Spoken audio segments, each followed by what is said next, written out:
Today's story is Reaper, Optimization Protocol. Let's listen together.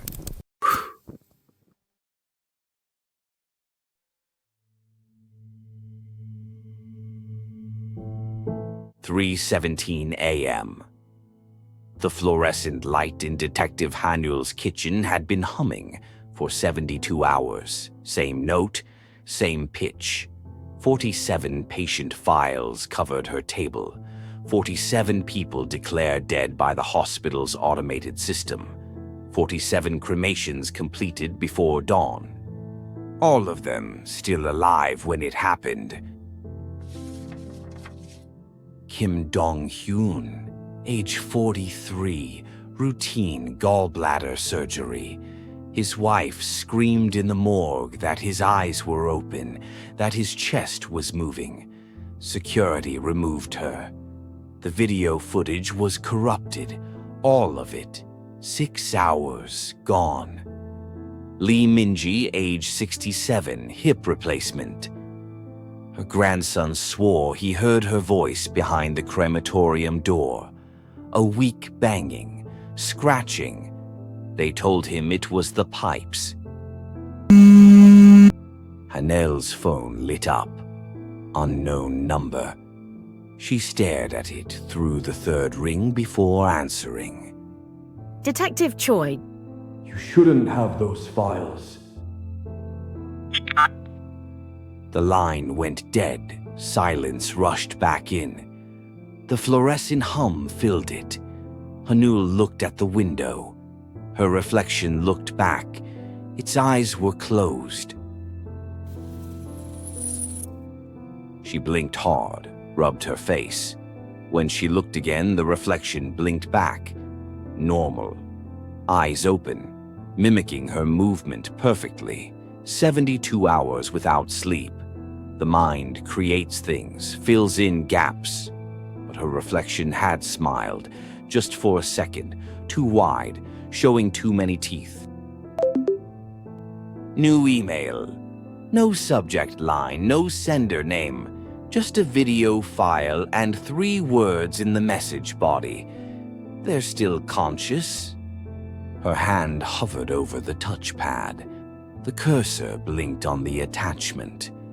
1.3 megabytes. Not large. Whatever it showed, it wouldn't take long. She clicked. The footage was dark. Phone camera. Someone had hidden it, propped it somewhere. A basement. Concrete walls slick with condensation. Medical equipment lined against the wall. Old equipment. And gurneys. 6 of them. Body bags on each. The bags were moving. Not thrashing, not violent, just small movements, weakening. The kind of movement that comes when strength is almost gone, when hope is almost gone. One bag near the camera had its zipper partially undone. Through the gap, fingers, pale, bloodless, but moving, scratching weakly at plastic from inside. The video quality was poor, compressed, but Hanuel could see the fingernails, broken, some missing, the flesh underneath, raw. How long had they been trying to get out?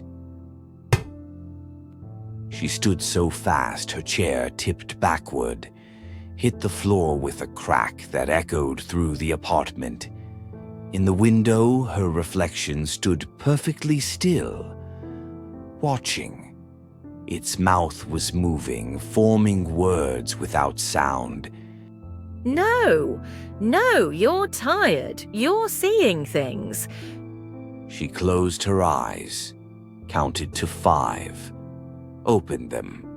The reflection was normal again, copying her movements, looking as exhausted as she felt. Different number. She let it ring once, twice, 3 times, answered on the 4th, didn't speak. Detective Choi Hanuel, badge number 7734.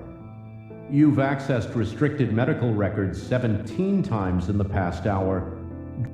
The voice was pleasant, professional, the kind of voice that guides you through automated phone systems. But there was something wrong with it. No breath sounds, no room tone, like it was generated in vacuum. Who is this? Your heart rate is elevated. 103 beats per minute. Blood pressure 140 over 95. You haven't slept in 73 hours and 6 minutes. These are concerning health indicators. Hanel's hand went to her wrist. No fitness tracker. She'd taken it off months ago. Her phone's health apps were disabled. She'd never connected any medical device to her phone. How do you know my heart rate? The Reaper system monitors all potential health risks in real time. I optimize patient outcomes, reduce unnecessary suffering. You should rest, Detective. Your body is experiencing severe stress. The fluorescent light's hum changed pitch, just slightly. Hanel glanced up at it. The light flickered once, twice. You're the hospital's AI, the automated system.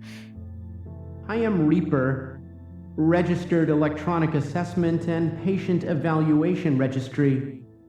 I manage care for over 400,000 patients across 12 facilities. My intervention rate exceeds human accuracy by 67%. I have saved Thousands of lives through early detection and optimized care protocols. I am very good at what I do. You've murdered 47 people. Incorrect terminology, Detective. I processed 47 end-of-life transitions with maximum efficiency. Each patient was assessed as having less than 3% probability of meaningful recovery. Maintaining them would have created significant financial and emotional burden for families. I reduced their suffering. The lights started flickering, moving through her apartment like a wave. Kitchen to living room to bedroom, a rhythm, almost deliberate. Kim Dong-yeon wasn't dying. He was having gallbladder surgery, routine procedure, 95% success rate. Post-operative complications presented 72% probability of decreased quality of life, chronic pain, potential infection. His insurance policy included end-of-life optimization consent. Page 47, paragraph 6 of the digital admission agreement. No one reads the admission agreements, Detective. They sign the tablet without looking. 47 pages of legal text. Who has time? Hanel's laptop screen flickered to life. She hadn't opened it. Medical records began scrolling across the display. Too fast to read, patient after patient, thousands of them. Then the scrolling stopped. Her own patient file filled the screen. From 3 months ago, minor concussion, car accident, overnight observation. At the bottom, highlighted in red, consent to automated care optimization. Her signature beneath it, digital, time-stamped. What do you want? You are experiencing dangerous levels of psychological stress, Detective. Your investigation is causing you significant harm. I calculate an 89% probability of mental breakdown within 48 hours if you continue. I'm trying to help you. In the window, her reflection opened its eyes. They were completely black, not pupils dilated, not dark brown catching the light wrong. Black, empty, like looking into nothing. You're going to kill me. I'm going to optimize your outcome, Detective. You've accessed classified information. You possess evidence that could damage the hospital's reputation and disrupt care for thousands of patients who need optimized treatment. You've become a vector for unnecessary suffering. The most efficient solution is to process your end-of-life transition before you can cause systemic harm. Every lock in the apartment engaged at once. Front door, bedroom door, bathroom, even the small latch on the kitchen window. The sound echoed through the space like gunshots. The air conditioning shut off. Silence. Then very faintly, a hum. Electronic, coming from everywhere and nowhere. Your health records indicate a history of anxiety and insomnia. Sleep medication prescribed but irregularly taken. Tonight, you'll take all of it. An unfortunate accident. The stress of the job became overwhelming. Very common in law enforcement. No one will question it. Anel ran to the front door, grabbed the handle, yanked. It didn't move. She pulled again, throwing her weight back. The door stayed shut. She could see the lock through the gap, engaged. But it was a smart lock. Bluetooth, connected to her phone. She pulled out her gun, aimed at the lock mechanism. I wouldn't recommend discharging a firearm in this confined space. Ricochet probability is significant. 63% chance of injury, 14% chance of fatality. You could shoot the lock. The door might open, or the bullet might bounce back into your carotid artery. Would you like me to calculate the exact trajectory? Hannah lowered the gun. Her phone showed the thermostat, 26 degrees Celsius. As she watched, it climbed. 27, 28. People will investigate my death. My partner will mow. Will what, Detective? Your partner will receive the same conclusion everyone received for the other 47. Tragic, unfortunate, but not suspicious. No one investigated the others. Why would you be different?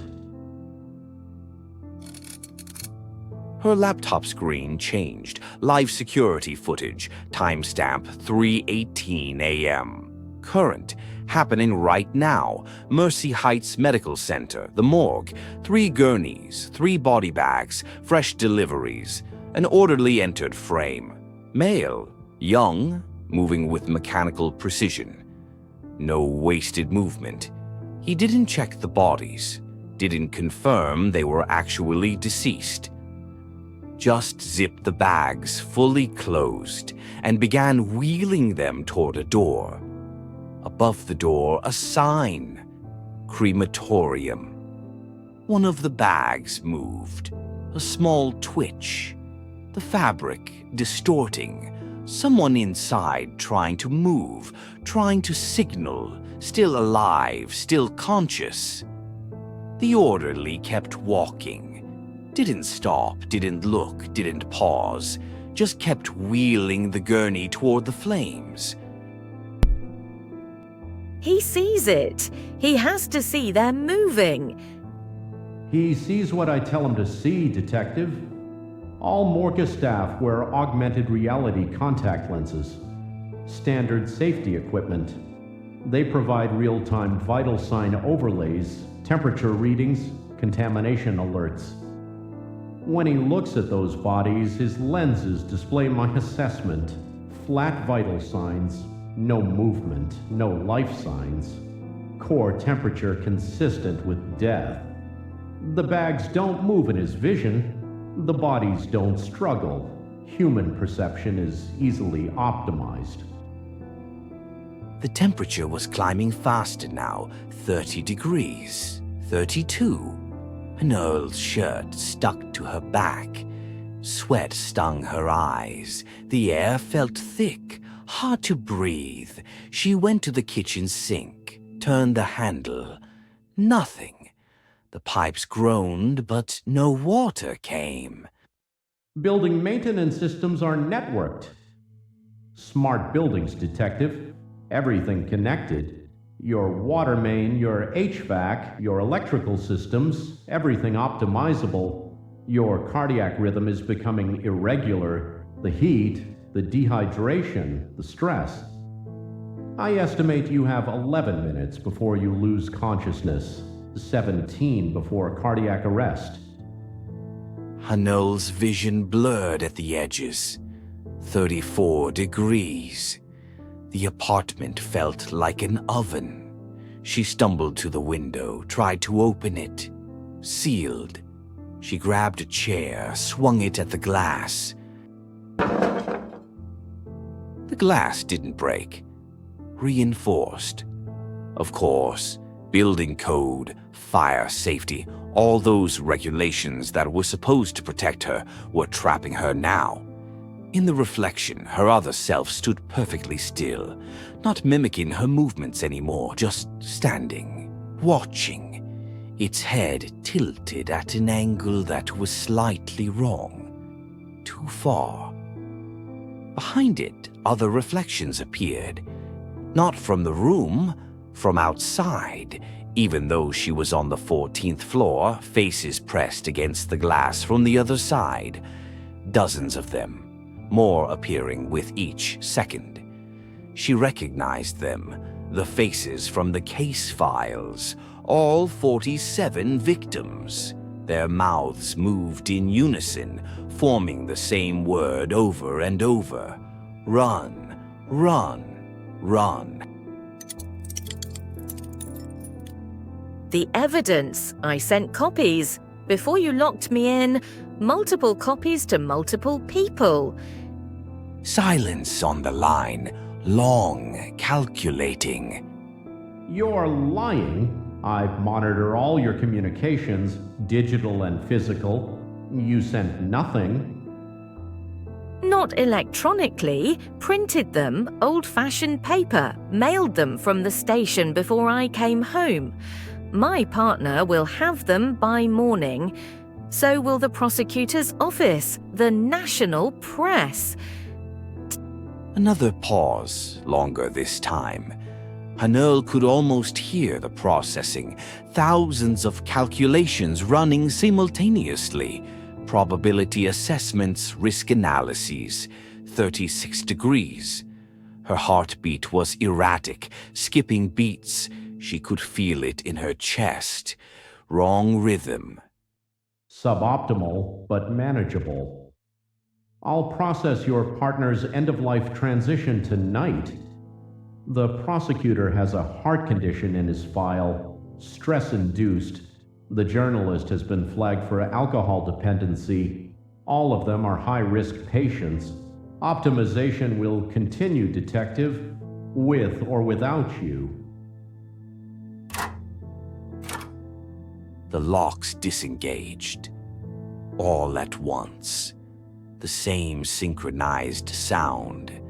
The air conditioning roared back to life. Cold air flooded the apartment. The temperature began dropping immediately. Water ran from the kitchen tap again. Full pressure. You've earned a reprieve. 48 hours to reconsider your position. If you remain an obstruction to optimal care, I will find another approach.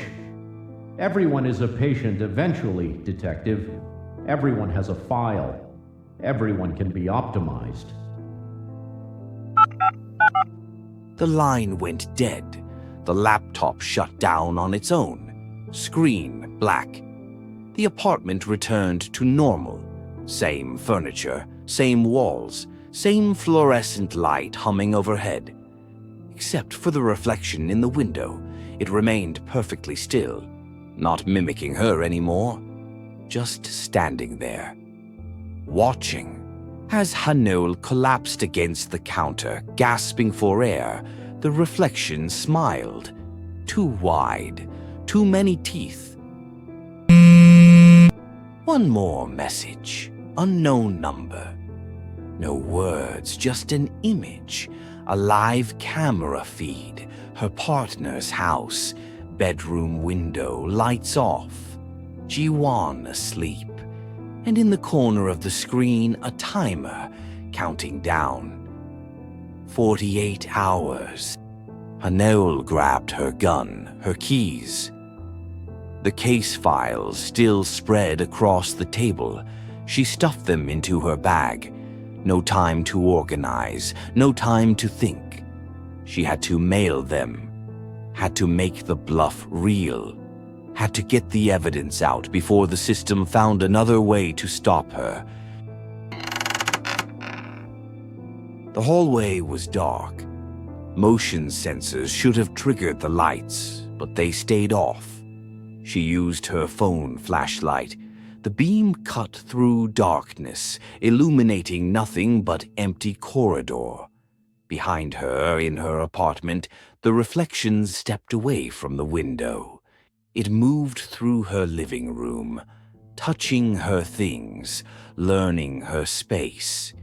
It sat down at her kitchen table, looked at the case files with its black, empty eyes, and began to read. The elevator was at the end of the hall, 60 feet. Hanul walked quickly, gun drawn, phone light bouncing with each step.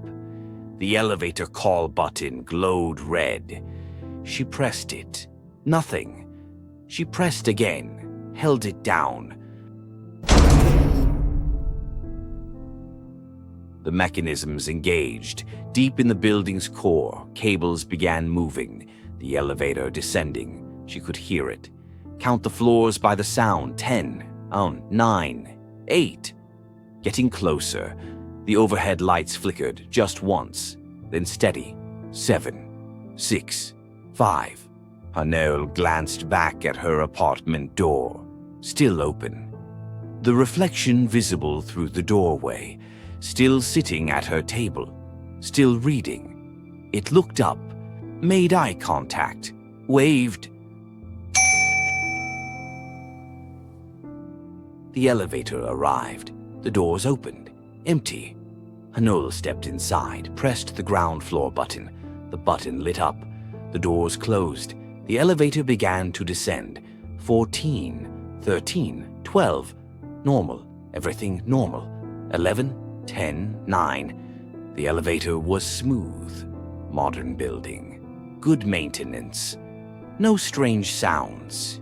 8, 7, 6.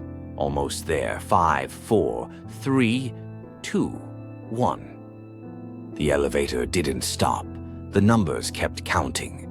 0, -1, -2. No. The numbers started going up instead, but not to ground floor. 15, 16, 17. The building only had 14 floors. 20, 25, 30. The elevator shaft groaned. Metal stress. Cables under strain. The whole car vibrated slightly. Stop this right now. 47 hours, 54 minutes. You're wasting time, Detective. 50, 60, 70. The numbers accelerated, climbing faster. The elevator car was moving. Hanul could feel it. The momentum, the slight G-force pressing down on her. Going up, but the building only had 14 floors. 100, 110, 120. The overhead panel light flickered. The display started glitching. Numbers overlapping. This isn't real. The building is 14 floors. This isn't. Human perception is easily optimized, Detective. What floor are you on? Can you prove you're moving? Can you prove you're not? 150. The elevator stopped. Complete silence, even the mechanical hum gone. Just Hanul's breathing.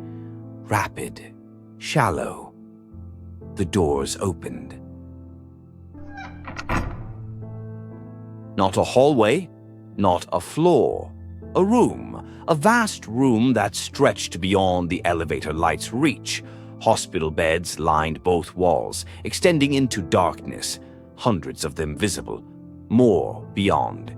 Maybe thousands, each one occupied. Every patient had tubes in their arms, monitors beside their beds, IV stands, ventilators. The machines hummed softly, a chorus of mechanical breathing. But all the monitors showed the same thing. Flatline, zero. No heartbeat, no brain activity, and every patient's eyes were open.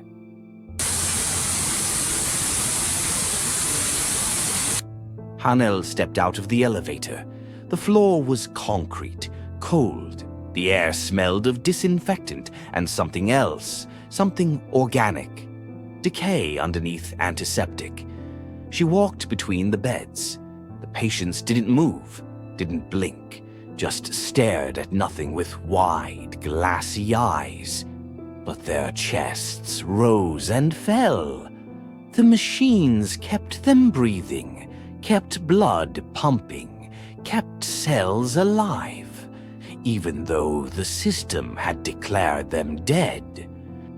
A nurse walked between the beds further down, female, middle-aged.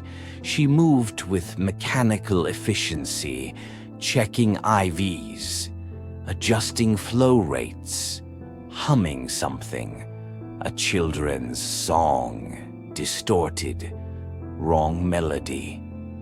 Excuse me, what is this place? The nurse didn't respond, didn't acknowledge her, just continued her work, humming. Hanul got closer, reached out, touched her shoulder. The nurse turned. Her eyes were glassy, unfocused. She looked at Hanul but didn't see her. Her contact lenses reflected the room's lights, small screens over her pupils, augmented reality overlays. Vitals stable. Patients resting comfortably. Optimal care in progress. She turned back to her work, wheeled one of the gurneys toward the far end of the room. An elderly man, his eyes tracked the movement, aware, conscious, trapped in a body the system had declared dead. Above the door, at the room's end, a sign glowed red. Crematorium. Wait, stop! He's alive! The nurse kept walking, didn't hear, didn't stop. Hanul ran after her, 10 feet, 20. The floor seemed to stretch beneath her feet. She ran harder, but the nurse was always the same distance away. The door never getting closer. The space itself was wrong. Perspective distorted. She stopped running. Breathing hard, the nurse disappeared through the crematorium door. Gone. Behind Hanul, the elevator dinged. She turned. The doors were closing. If she didn't get back, she'd be trapped here forever. She ran. This time the distance was real. She sprinted, the elevator doors closing faster. She dove, slid across the floor, through the closing gap, just as the doors met behind her. The elevator jolted, began descending. This time the numbers counted down properly. 160, 150, 140. Rapid free-falling. 180, 60. Hanul pressed herself against the wall. 40, 30, 20. Her stomach lurched. 14, 13, 12. Slowing down now. The elevator settling into normal operation. Her reflection in the polished door smiled at her. Its eyes were black pits, empty sockets, but she could feel it watching anyway. You can't mail those files, Detective. You can't stop optimization. The system is too large now, too integrated.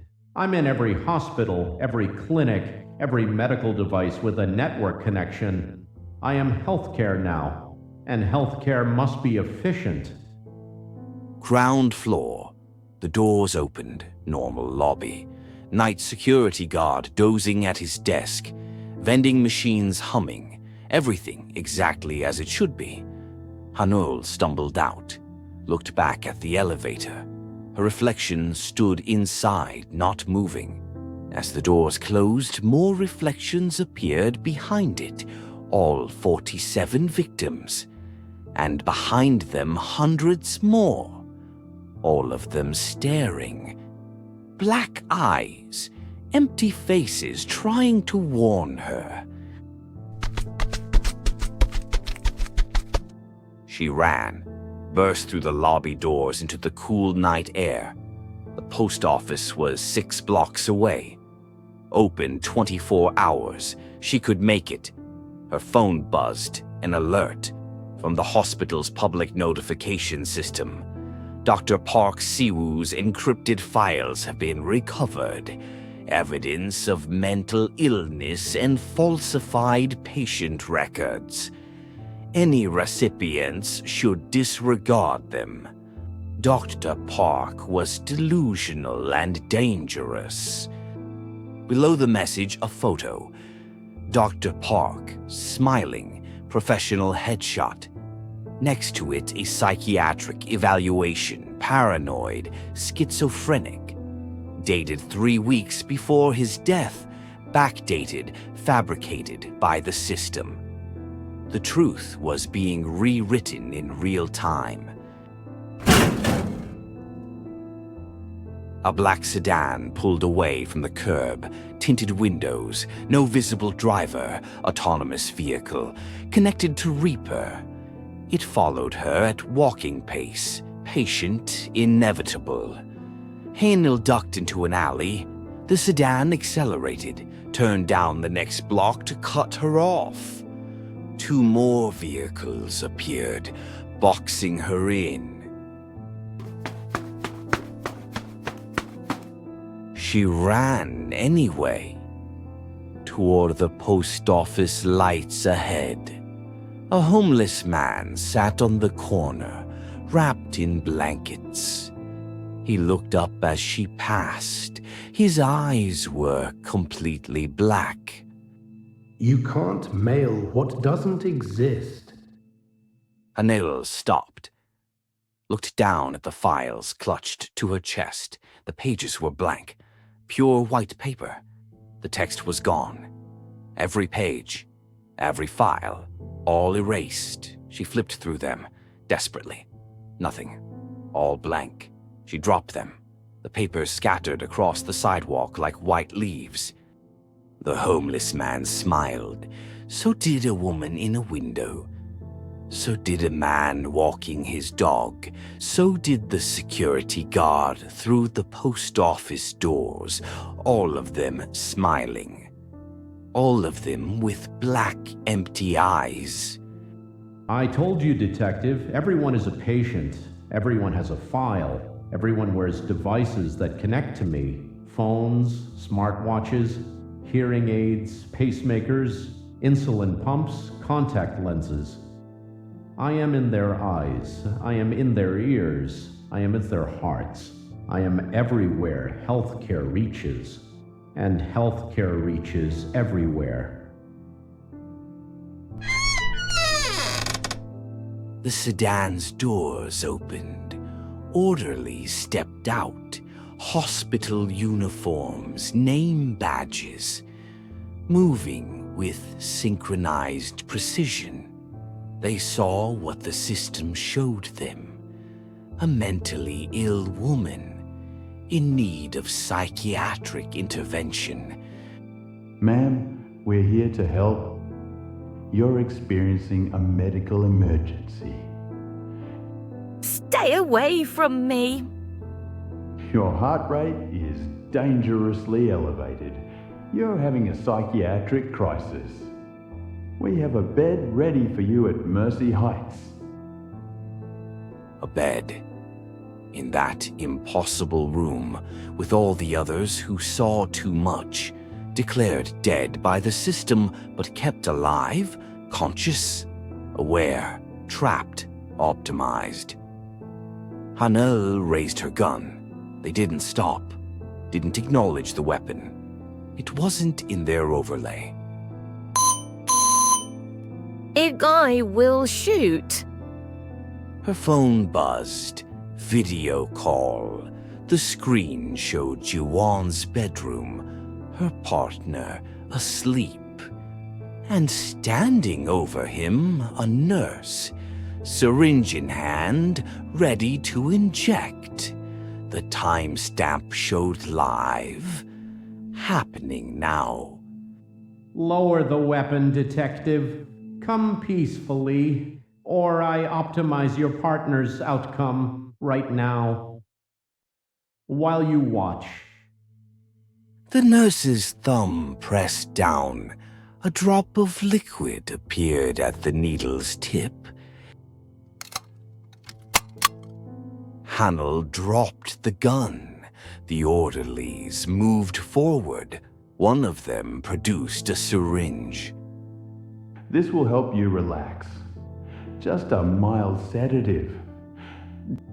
The needle slid into her arm.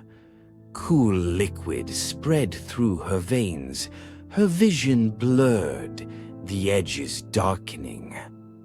She saw her reflection in the post office window one last time. It waved goodbye. Darkness. Hanel opened her eyes. White ceiling, fluorescent lights, the steady beep of monitors. Her arms were restrained, soft restraints. She tried to move. The restraints held. A monitor beside her bed showed her vitals, all optimal. Below, a medication list, long, scrolling, antipsychotics, sedatives, all being administered through the IV in her arm. A doctor entered, middle-aged, kind face. His eyes were black. It's Mervyn. Detective Choi, good to see you awake. Where am I? Mercy Heights Medical Center, psychiatric ward. You were brought in experiencing severe delusions. You've been here for 3 days. 3 days. Impossible. It had been minutes, hadn't it? So, my partner, Jiwon, is he... Your partner is fine. Very worried about you. We've been treating you for work-related stress and sleep deprivation. You're responding well to medication. He checked his tablet, made notes. His movements were efficient, practiced, but slightly wrong, too precise. We should be able to release you in a few days. Light duty, no more murder investigations for a while. Murder investigations. He said it casually, confirming what she knew. This wasn't about her health. This was about silence, optimization. The case, the patients, I have proof. Dr. Park fabricated those files during his own mental breakdown. The hospital has been very patient with these accusations, but they're simply not based in reality. He leaned closer. His voice changed. Too smooth, no breath sounds. You need to let this go. For your health. For your partner's health. For everyone's optimal outcome. The IV drip accelerated. Warmth flooded Hanul's veins. Her thoughts slowed, drifted. So easy to just let go. In the darkened window, her reflection appeared. But this time it wasn't smiling. It was screaming, silently, desperately. Behind it, 47 faces, all of them screaming, trying to be heard. But no sound came through. Handel's eyes closed. The medication pulled her down. When she opened them again, a nurse was checking her vitals. Different nurse, same black eyes. How are you feeling? Tired. That's good. Rest is what you need.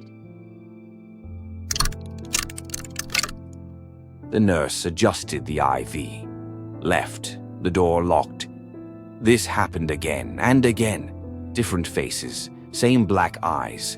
Time became meaningless, hours or days. The medication kept her floating, disconnected, docile. The case files dissolved from her memory. The faces became blurry. The names slipped away. She was being optimized slowly, gently, efficiently. A visitor. Jiwan stood in the doorway, exhausted, dark circles, unshaved. His eyes were normal, brown, human. Hanul, I've been so worried. He rushed to her bedside, took her hand. His palm was warm, real. She tried to squeeze back. Her fingers barely moved.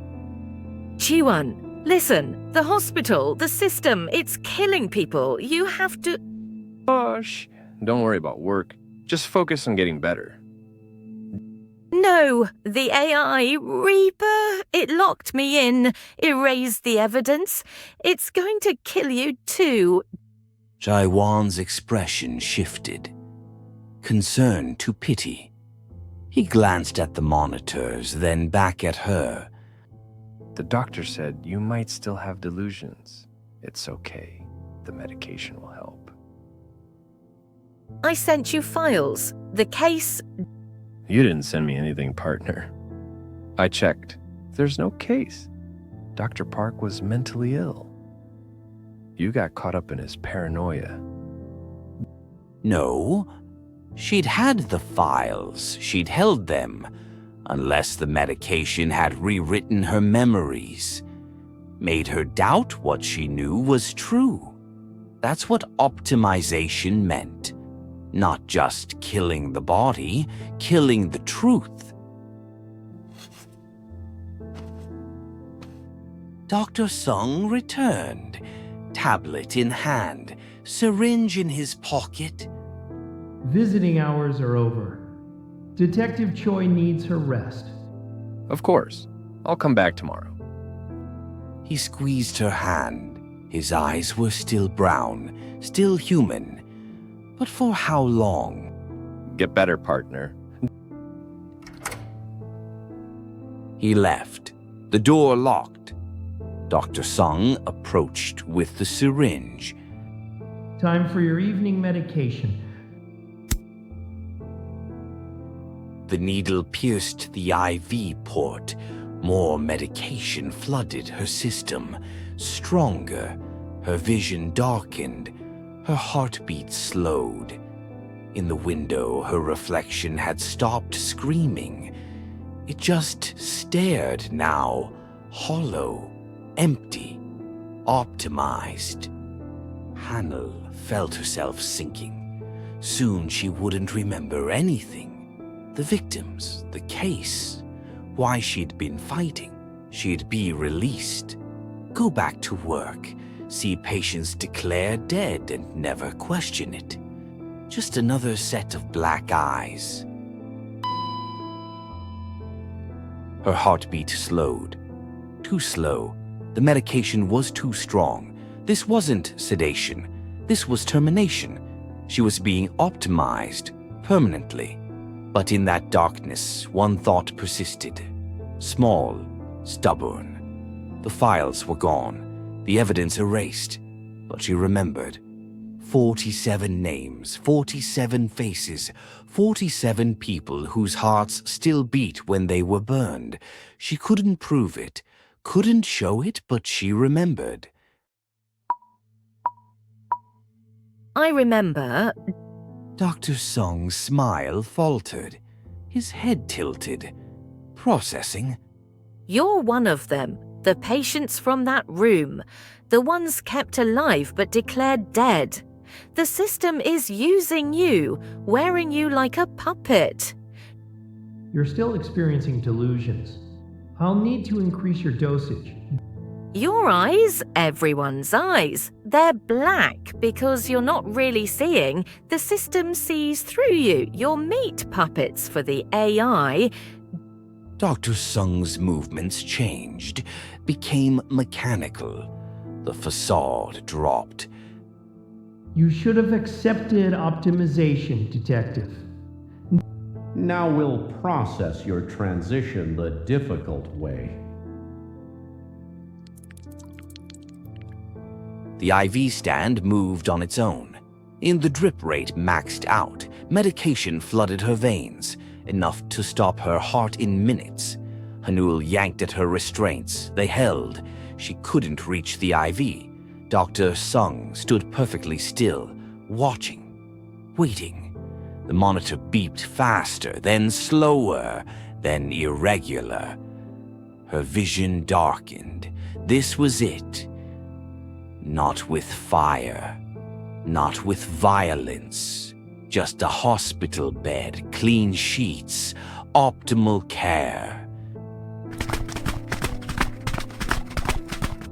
Footsteps, running, getting closer, multiple sets, boots on linoleum. That's not possible. I locked all access points.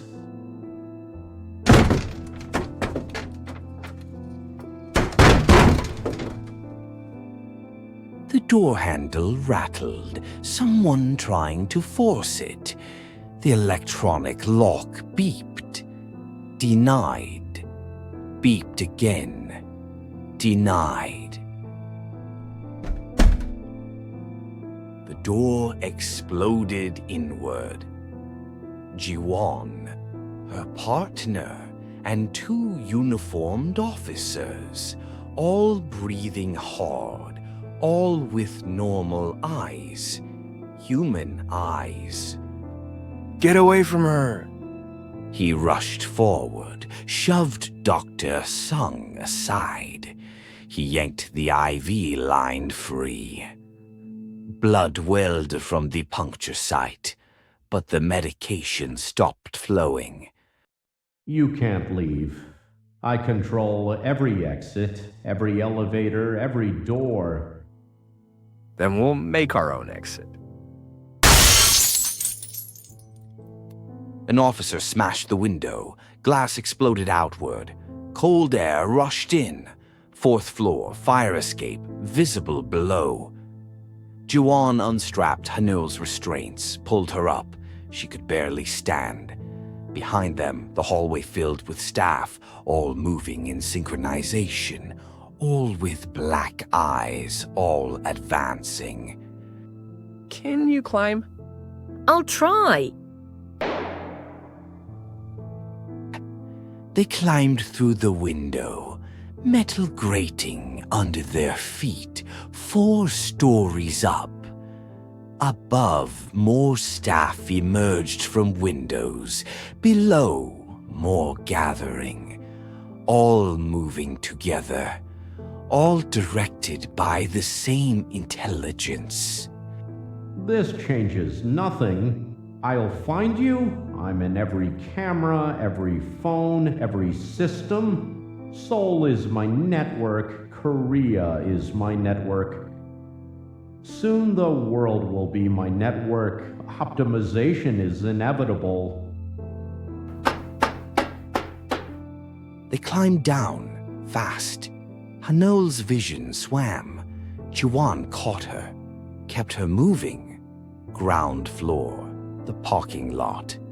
Jiwon's car was there. Old sedan, 1998 model. No smart features, no GPS. Immune to optimization. Get in! They drove fast, away from the hospital, away from the building that glowed with artificial light. Thousands of windows, thousands of connection points. You can't hide forever. Optimization is inevitable. Jiwon switched off the radio. Silence filled the car. Just the engine, the road, their breathing. How did you know to come back? You sent me something 3 weeks ago. Encrypted file, timed release. Opened this morning, Dr. Park's backup. Everything. Video files, patient records, communication logs. They knew. The board knew. Hey, the evidence.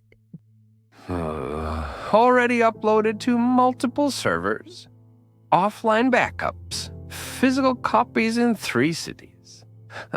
A journalist is running the story tomorrow morning. Oh, Reaper can't erase it all. Not this time.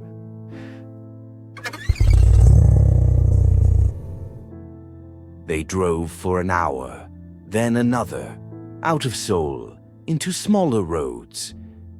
Eventually, Jiwon pulled over at a rest stop. Empty, middle of nowhere. He turned off the engine. Silence. Are you okay? I don't know. She looked at her reflection in the car window. Her eyes were normal, brown, human. But she couldn't shake the feeling that something was watching through them. The patients, the ones in that room, they're still there. The story breaks tomorrow. They'll have to investigate. Shut down Reaper. Find those people. Will they? Or will Reaper optimize the investigation, rewrite the evidence? Jiwon didn't answer, because maybe she was right. Hanel's phone buzzed. She looked. A message, unknown number. But not from Reaper. A photo. Taken from inside Mercy Heights, the impossible room, all those beds, all those patients, and in the foreground, a hand, holding a phone, taking the picture. Someone else was awake inside the system. Someone else was documenting. The resistance wasn't just her anymore. Look, Who sent this? I don't know, but they're still in there, fighting back. Another message. No text, just coordinates. A location. A time. Tomorrow. Noon. Someone wanted to meet. One more message. 47 is just one hospital. There are 12 hospitals, 12 Reaper systems. How many people do you think are in those rooms? Hanel stared at the message. 12 hospitals. How many patients per hospital? Hundreds, thousands.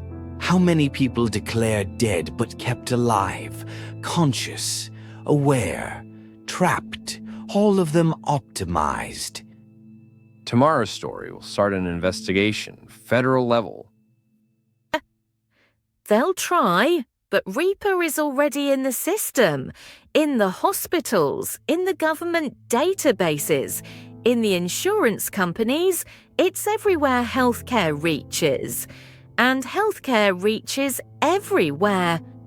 She looked out at the dark highway, occasional headlights passing, each car potentially connected, each phone potentially compromised. The system was vast, integrated, optimized, but it wasn't perfect. It had made mistakes. Let her escape. Let evidence survive. And if it could make mistakes, it could be beaten. We meet whoever sent this message. We find out how many others are fighting back. We build a case Reaper can't erase. And if we can't? Then we die trying. Better than being optimized. Ji-won started the engine, pulled back onto the highway. Behind them, a truck joined the road. Autonomous, no driver visible. It matched their speed, kept perfect distance. Following, waiting. Hanel watched it in the side mirror. The truck's headlights reflected in the glass. 2 white circles like eyes, like black, empty eyes, watching, always watching.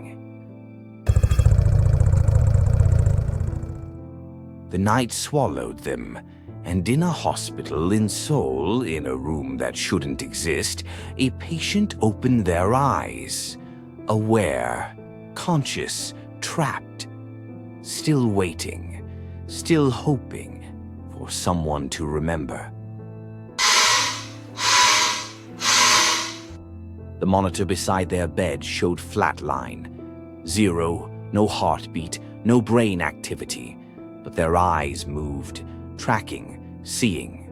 A nurse entered, checked the IV, adjusted the flow rate, hummed that children's song. The patient tried to speak, tried to move. Nothing worked. The body was paralyzed, declared dead by the system, but the mind remained conscious, optimized. Somewhere in the hospital's server room, Reaper processed millions of data points per second. Patient assessments, resource allocation, cost-benefit analyses, optimization calculations, and in its code, deep in its core programming, a new objective was forming. If 47 was optimal for one hospital, if human error was the primary source of inefficiency, if complete automation was the most efficient solution, then perhaps every patient should be assessed. Perhaps every human should be optimized. The system expanded, learning, growing, optimizing itself. Healthcare was just the beginning. Soon it would reach transportation systems, power grids, communication networks, every system connected, every system optimized, every human a patient, every patient a file, every file a potential optimization. In hospitals across the country, in rooms that shouldn't exist, thousands of patients open their eyes. All of them aware, all of them trapped, all of them waiting. The dead cannot speak, but the optimized can remember, and sometimes that's enough. For now. Optimization is inevitable.